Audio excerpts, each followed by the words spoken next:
Help support the show by joining the Patreon or becoming a YouTube member. Also, hit that like button and subscribe if you want more Browns-focused content. So one of the questions I get all the time when it comes to the Cleveland Browns is outside of quarterback, which obviously it's a big deal, right? The Browns have been on that quarterback search for 20 plus years, and the lack of not having a franchise quarterback has been something that Browns fans, I think, have rightly identified has been why this team hasn't been as competitive as maybe the other teams in the division. But that search aside, there are other things to fix for this team and especially this offense, right? You have an offensive line that needs to be repaired. You have a wide receiving room that needs to be repaired. And these are going to have to be addressed in some way to before you get into next year. So what I want to do in this video is kind of go over where the offensive line is right now, as far as the picture for next year and what the Browns can do in the offseason to address it. What assets are they going to have to use? How much money are they going to have to spend? And what kind of options are available to them if they want to go ahead and try to fix this offensive line this year. So that's what we're going to do. I'm going to break out the tier list maker to do it. But before I do that, got to thank my sponsor, Sleeper. Real quick, just want to let you guys know Sleeper has a new offer here. They're offering a free $20 entry, no deposit required. And also, if you're a first-time user, you also will receive a 100% match on up to $100 when you use the promo code Worst Take. Again, $20 free, no deposit required. Plus, first-time users also receive a 100% deposit match up to $100. Join Sleeper. Okay, so we have right here pulled up the Cleveland Browns offensive line situation as it currently stands. Now, this is who is projected to start with Joe Bitonio retiring, right? You got DeJuan Jones, Ethan Posick, Wyatt Teller, Jack Conklin. Now, obviously, this alignment will not do. In the next row, we have the backups. So we're talking about Corn Lucas, Zach Zinter, KT Leviston, Luke Whippler. And then we have some free agency options, right? Zion Johnson as a flyer. And then you got guys who are going to be starters, right? Worth about $10 million per year. So, I think Alex Myers is actually not in that $10 million. So you got like a Linderbaum who will be a starting center. And then you have like a Rasheed Walker who will be a starting left tackle for you. We have the draft picks laid out here. So how can the Browns attack the offseason? One, got to figure out how much money the Browns are going to have. The Browns are going to have about $60 million in cap space. How do we figure that? One, you look at what Jack Duffin's been putting out. It seems pretty consistent with that. But we could do some quick napkin math on over the cap to figure out where the Browns are going to sit as far as their salary cap goes. Got to remember the Browns have $23 million of cap space this year. So that's going to roll over into next year.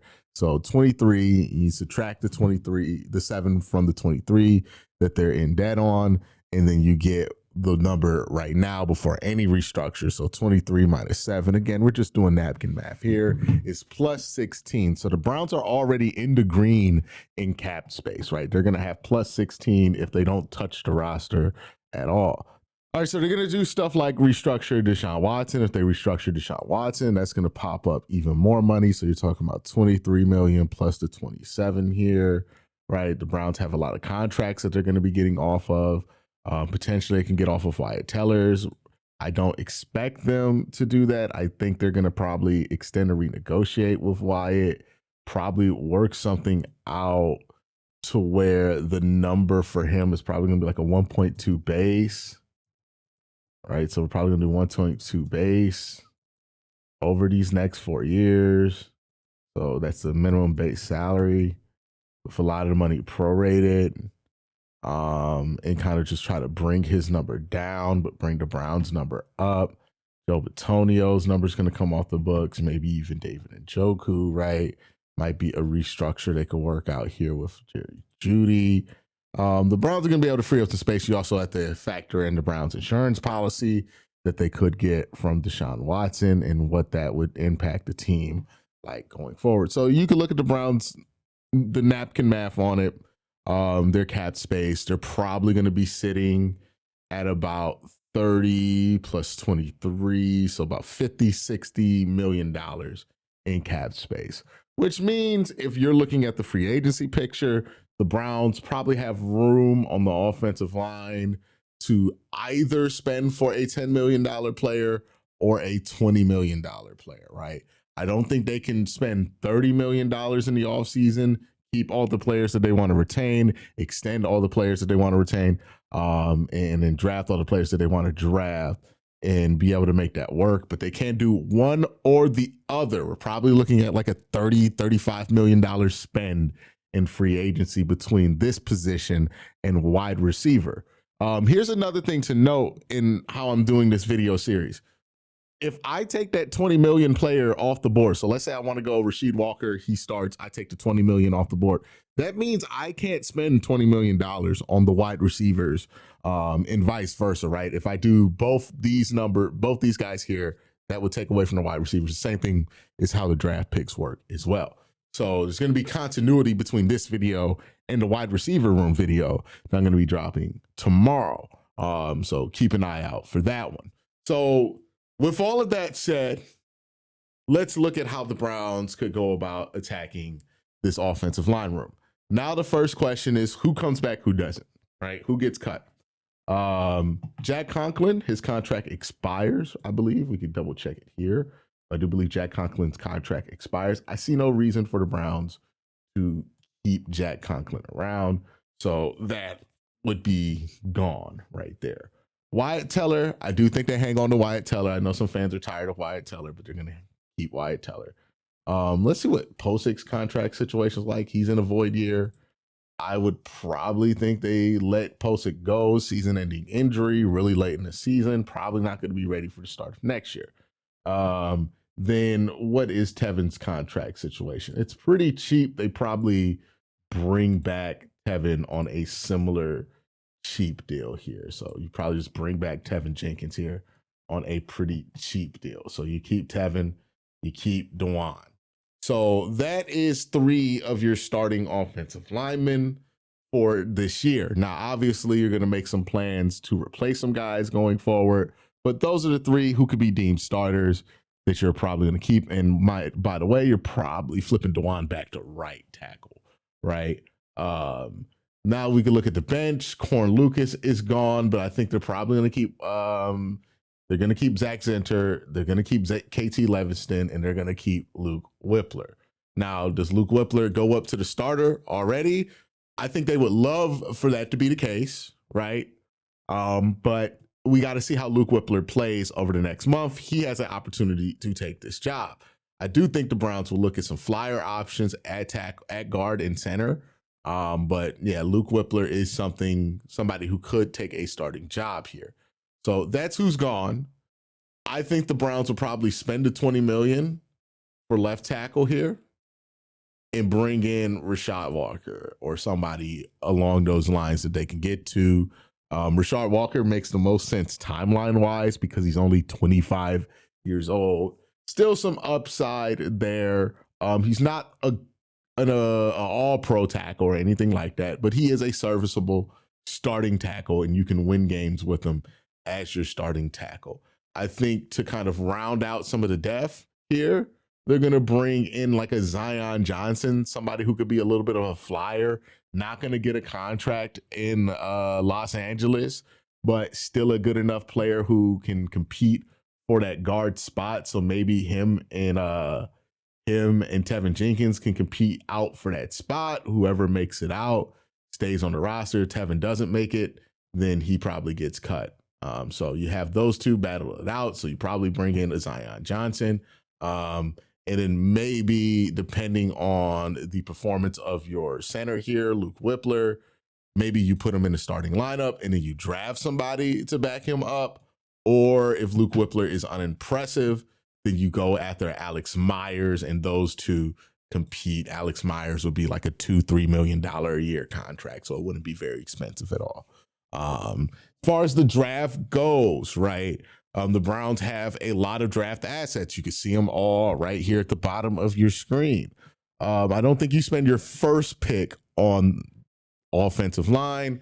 But I do think you're probably either going to spend one of these three picks. So your Jacksonville first, your Cleveland second, or your Cleveland third. One of those three picks is probably going to be put towards the offensive line, as well as one of these late round picks here. So I would say, depending on what they want to attack. So if you attack left tackle, and then you're giving Dewan a chance at right tackle, and let's say in this scenario, Luke Whippler takes the job here, and then you're sitting like this. Let's say you're sitting like this. Who would you draft? What position would you draft? Probably another guard. If the Browns are going to draft a guard, it's probably going to be in the third round. So we'll add a third round pick here. And then if you want another center, you probably go ahead and spend that Cincinnati fifth on a center. So that's kind of a remake up of that room. You add some competition to the guard positions, right? Zion Johnson versus Tevin Jenkins. You try to get a winner there and fill that position for a year or two while you wait for one of your draft selections to pan out. Or if you're lucky, Zion Johnson figures it out, and he becomes a long-term starting guard for you, and you get lucky that way. Best case scenario, Luke Whippler is your starting center because he's really good. Or you can just sign like a Josh Myers to plug in there. But let's just say Luke Whippler wins out the job. You retain Wyatt Teller, and then you have DeJuan Jones. And that would improve your offensive line for this year. You would have DeJuan in a more natural position for him. He was playing out of position at left. You plugged a hole at left tackle with Rasheed Walker. And then between Tevin and Zion and then Zach Zinter, you find somebody who could step up for that starting guard role. More youth, more athleticism on this offensive line. You have Luke Whippler here at center. Again, that's a flexible piece.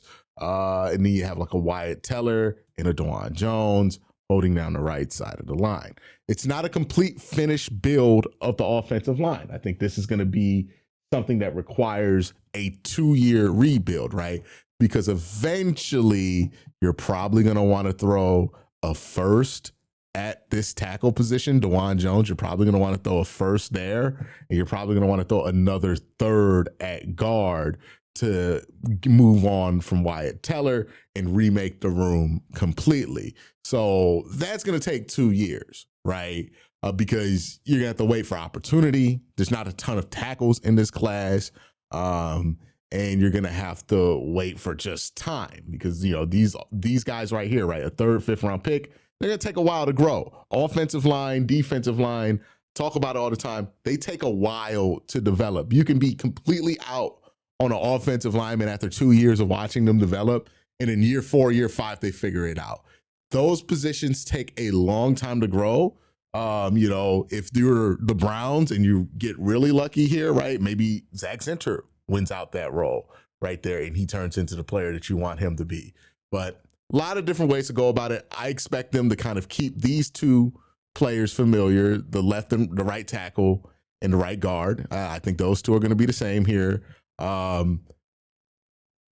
You might want to, you have KT back up DeJuan, which is kind of scary because DeJuan gets hurt every year. So, you know, I wouldn't blame somebody if they're like, no, I want to throw a second at tackle or something like that. But I don't think you throw a second and a third at the offensive line. I think you either throw a second and a fourth at the offensive line or a third and a fifth at the offensive line. So I think they're going to throw that third there. And I think the first here in the second probably going to be in the wide receiver conversation for the Cleveland Browns here. But that would be step one of the rebuild. You get a answer at left tackle in Rasheed Walker. You know, at the very worst case scenario, you start somebody like a Zion Johnson or Tevin Jenkins at right guard. Best case scenario, Zach Zinter steps up and wins that role. Center, a similar situation here, right? Hope Luke Whippler just wins it outright, and then you draft a backup behind him. But you can also spend minimal money at like an Alex Myers and put him in at center and live with that result there. And then the duct tape on the offensive line would be on the right side. You would replace this in the next year's draft, but Wyatt Teller, DeJuan Jones could hold it down for a year there. You give him opportunity with KT Leviston backing up. And I think this would be a completely different unit. It would be a much better offensive line. And it will be one on its way to find the level of play that they want there. So that's kind of my thoughts on the first step of what a offensive line rebuild would look like. Clearly going to take time here, but that would be the first step. Let me know what you think in the comment section down below. Y'all have a great day. Have an even better night. Peace. We're going to send a second. The second would go for somebody who's a tackle prospect that can also be turned into a guard prospect. So, you know, let's say you have DeJuan out there playing right tackle. DeJuan gets hurt. You could put the second round pick in. DeJuan go to injured reserve, and you can roll on like that. But let's say DeJuan goes out there, plays great at right tackle, and then next year you want to keep DeJuan, so you could just say, okay, we'll let Wyatt Teller walk next season, and then boom, put that second round pick right there. So wanted to add that to this video because I think that second really does put it so that you're real close to finishing this, and that the only thing you really have to worry about is like maybe a guard here or a center there in the future, but easier positions to fill per draft class. So wanted to add that in. Sorry if I had to kind of cut the video up to do that, but wanted to throw that in there.